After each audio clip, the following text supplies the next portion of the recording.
welcome to One Arm Wonder Wednesday. Today I'll be showing you guys how I cut things with one hand.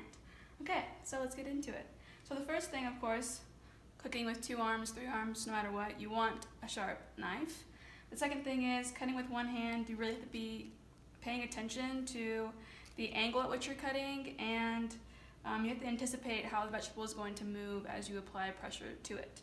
So, for example, with this lovely cauliflower here, I'm going to cut it in a way that allows me to have a flat surface area initially. So you just kind of have to move with it, and then boom, woo.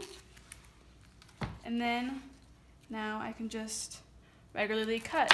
And since I have a flat surface area, it's not going to move, and I can just do what I want with it. Now, I'm cutting something more spherical, like a tomato.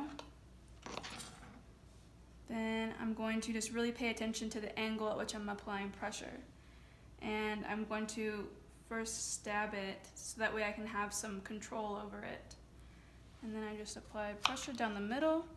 And then again, I want a flat surface area so that way I can now stabilize the tomato as I cut it. And then sometimes you just have to listen to the tomato. It doesn't want to be cut this way, so I'm going to cut it this way. But see how this way it's harder because there's no restrictions with motion. And then you just, go like that. And that, ladies and gentlemen, is how you cut vegetables with one hand.